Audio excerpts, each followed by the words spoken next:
سے ان کی قبر و حشر کی ساری منزلیں آسان فرمائے۔ اللہ تعالیٰ مجھے، آپ کو، ہم سب کو نبی پاک صلی اللہ علیہ وسلم کی شفاعت نصیب فرمائے۔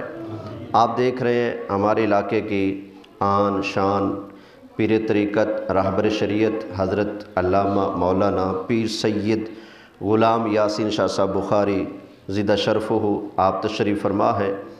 تھوڑی دیر کے بعد ہی آپ کے ملفوظات سنیں گے۔ میں جو ایک پیغام دینا چاہتا تھا، پیر صاحب کی موجودگی کی وجہ سے میرے کندھے بڑے مضبوط ہو گئے۔ انشاءاللہ میں پہلے بھی بے دھڑک پیغام دیتا ہوں، تو ان کی موجودگی کی وجہ سے انشاءاللہ تعالی میں اور مضبوطی سے یہ پیغام پہنچا سکوں گا۔ اس لیے کہ الحمدللہ میں نے جتنا پیر صاحب کو دیکھا، سنا، محسوس کیا، یہ روایتی پیر نہیں، الحمدللہ اپنے عقیدے اور ایمان کی غیرت رکھنے والے پیر صاحب ہیں۔ سمجھ آ گئی نا؟ کچھ ہوتے ہیں نا جدھر ہوا آئی ادھر ہی چل پڑے، پیر بھی چل پڑے تو مرید بھی چل پڑے تو مولوی بھی چل پڑے، لیکن پیر صاحب ماشاءاللہ صحیح العقیدہ سنی سید بادشاہ ہیں۔ اللہ تعالیٰ ان کا سایہ تادیر ہم سب کے سروں پر صحت و عافیت کے ساتھ سلامت رکھے۔ تو ماشاءاللہ ہمیشہ بڑے پیار سے عقیدے کی محبت کی بات کرتے ہیں، تو آپ کی روحانی توجہ سے میں چند ایک گزارشات بس پیش کرتا ہوں۔ توجہ ہے جی؟ میں نے آپ کے سامنے قرآن مجید فرقان حمید کی ایک آیت کریمہ کا ایک جز تلاوت کیا ہے۔ خالق کائنات ارشاد فرماتا ہے فَمَن يَكْفُرْ بِالطَّاغُوتِ، پس جو طاغوت کا انکار کرے۔ کس کا انکار کرے؟ طاغوت کا انکار کرے۔ وَيُؤْمِن بِاللَّهِ، اور اللہ پر ایمان لائے۔ فَقَدِ اسْتَمْسَكَ بِالْعُرْوَةِ الْوُثْقَىٰ، تو فرمایا اس نے بڑی مضبوط گرہ، ہماری پنجابی میں بڑی مضبوط گنڈ، اس نے پکڑ لیا ہے۔ اب ذرا دیکھیے گا، اللہ نے دو چیزیں بیان کی ہیں، ایک ہے طاغوت کا انکار اور ایک ہے اللہ پر ایمان۔ ذرا پوری توجہ رکھ کے میری بات سنیے گا اور غور کیجیے گا، اللہ نے انکار پہلے رکھا ہے یا ایمان پہلے رکھا ہے؟ بولے انکار پہلے ایمان۔ پتہ چلا جھوٹوں کا انکار پہلے، جھوٹے کا انکار پہلے، سچے رب پر ایمان بعد میں ہے۔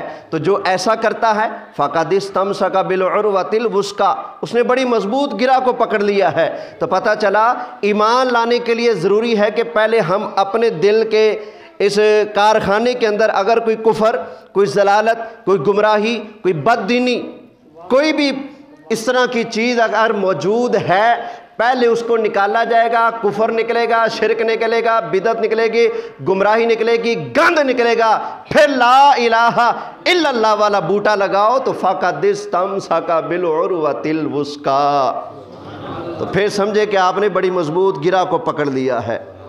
تو پتہ چلا پہلے گند صاف کیا جائے گا۔ سمجھ آ گئی نا؟ اس لیے کہ برتن کے اگر گند موجود ہو اور اوپر آپ جتنے مرضی خزانے ڈالتے جائیں، دودھ ڈالتے جائیں، دیسی گھی ڈالتے جائیں، کیا گند کے ہوتے ہوئے وہ چیزیں صحیح رہ سکتی ہیں؟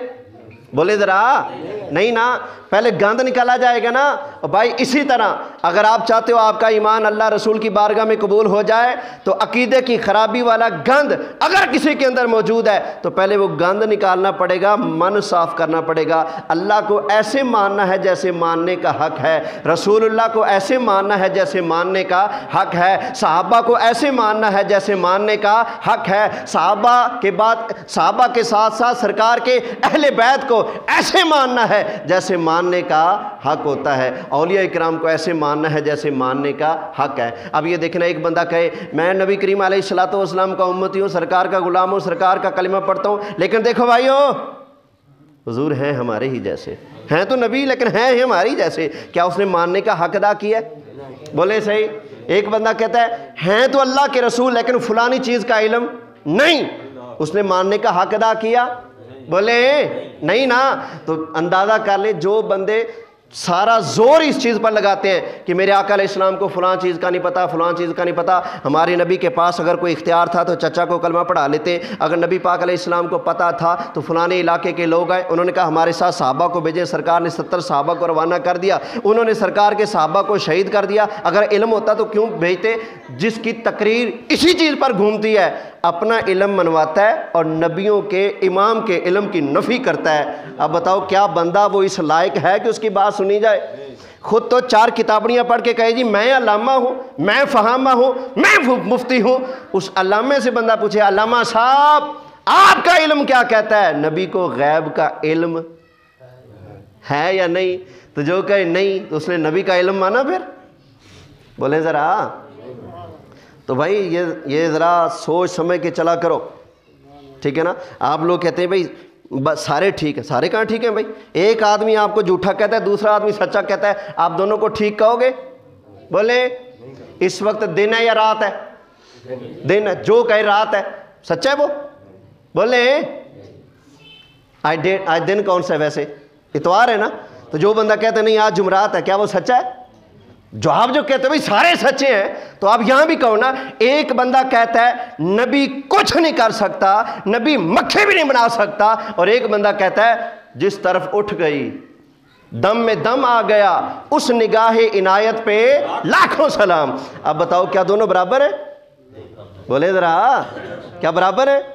کل ہی میرے پاس ایک بندہ آیا، توبہ نعوذ باللہ اتنی بڑی زبان، میں کہوں تو پھر بھی یہ شاید سائز کام میں اس کی زبان جو بکواسوں کی تھی اس سے زیادہ، کہتا ہے نبی تو شاید کوئی نہیں۔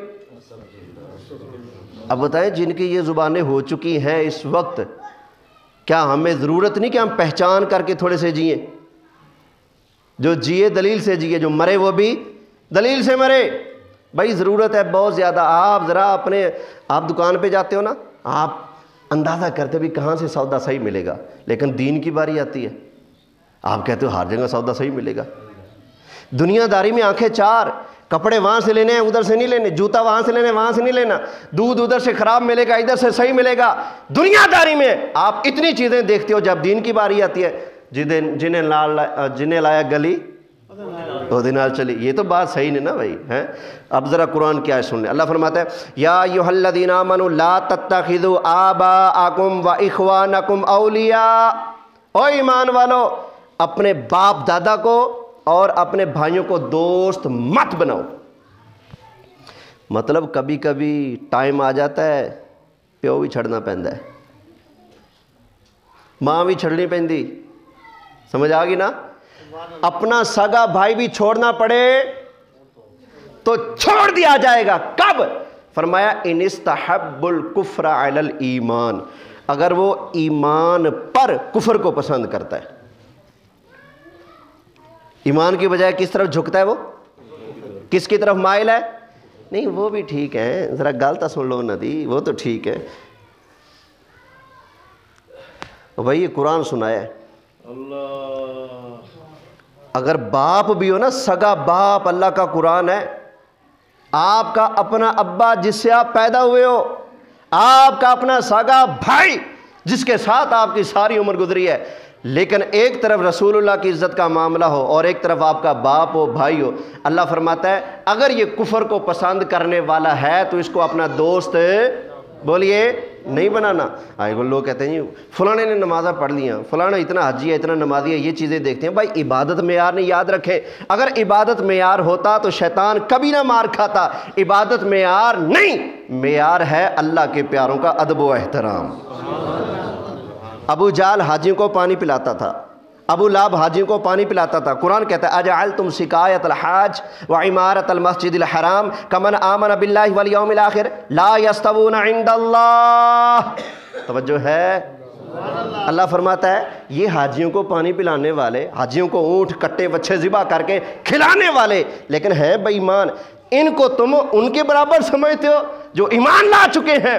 تو پتہ چلا اگر کعبے کے گھر میں بندہ کھڑا ہو کر اللہ کے گھر کعبے کی خدمت کر رہا ہو، حاجیوں کو پانی پلا رہا ہو، کعبے کی چابی ہاتھ میں ہو بے ایمان، کسی عزت کا حقدار نہیں ہے۔ یا پپل والے کی گلی میں رول رہا ہو مدینے والا کا غلام تو بڑی عزت والا ہے۔